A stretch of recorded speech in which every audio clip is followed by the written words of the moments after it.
Hello friends, welcome to my channel Shivani Mogasati. చూస్తున్నారు కదా, ఇదైతే వంకాయ పల్లి కారం.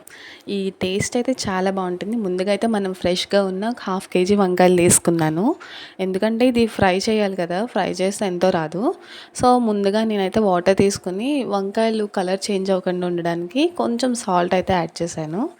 ఏంటి సాల్ట్ కలర్ డిఫరెంట్గా ఉందనుకుంటున్నారా? ఇదైతే రాక్ సాల్ట్ అండి.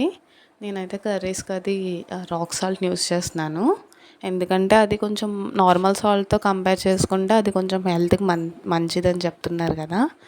సో దానికోసం అయితే నేను ఇలాగా మన వంకాయలను అయితే ఇలా సన్నగా కట్ చేసుకోవాలి. అండ్ ఇలా ఫ్రెష్గా క్లీన్ చేసేసుకున్న తర్వాత ఈ వాటర్ లేకుండా అయితే మనం తీసుకోవాలండి. ముందుగా ప్యాన్ పెట్టుకుని ఆయిల్ వేసి ఈ వంకాయలను అయితే మనం బాగా వేపించుకోవాలి.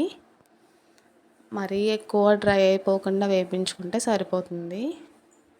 చూసారు కదా, ఈ వంకాయలను అయితే వాటర్ లేకుండా తీసుకుని బాగా వేపించుకున్నాను.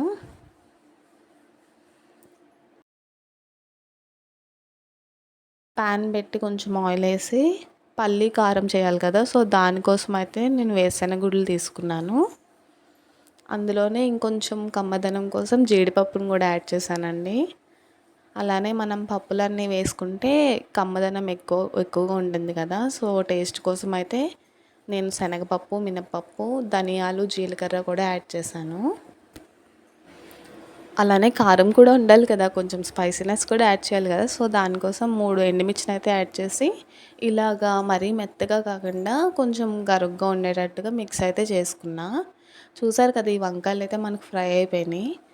ఇవి నేను 2 సార్లు ఫ్రై చేసుకున్నాను. ఫ్రై చేసుకున్న తర్వాత వాటిలో మనం రెడీ చేసి పెట్టుకున్న పౌడర్ని అయితే వేయాలి. ఈ పౌడర్ అనేది మనం క్వాంటిటీ ఏం అవసరం లేదు. మనకి ఎక్కువ కావాలనుకుంటే కొంచెం ఎక్కువ వేసుకోవచ్చు. అండ్ టేస్ట్ అయితే చాలా కమ్మగా ఉంటుంది. ఈ పౌడర్ వేసిన తర్వాత ఒక 10 మినిట్స్ వరకు మనం కదుపుతూ ఉండాలి, లేకపోతే మాడిపోతాయి. అండ్ అందులో లాస్ట్ అయితే కొంచెం పసుపు అలానే ఉప్పు వేసి కారం కూడా వేసాను. మనం ఆల్రెడీ ఎండుమిర్చిని అయితే వేసుకున్నాం కదా, సో కారం అయితే చూసుకుని వేసుకోవాలండి. లాస్ట్లో కొంచెం కరివేపాకు, కొత్తిమీర, కసూరి మేతి అయితే వేసుకుందాం. అంతే అండి, ఈ వంకాయ పల్లి కారం చేసుకోవడం చాలా ఈజీ. ఈ రెసిపీని మీరు ఎప్పుడైనా ట్రై చేశారా? ఒకవేళ చేయకపోతే ఒకసారి ట్రై చేయండి. నేనైతే ఈ స్టైల్లో ప్రిపేర్ చేస్తాను. మీరు ఎలా చేస్తారో కామెంట్ చేయండి. సో మరిన్ని ఇంట్రెస్టింగ్ వంటకాల కోసం, స్పెషల్ వెరైటీస్ కోసం ఛానల్ అయితే సబ్స్క్రైబ్ చేసుకోండి. Thank you so much.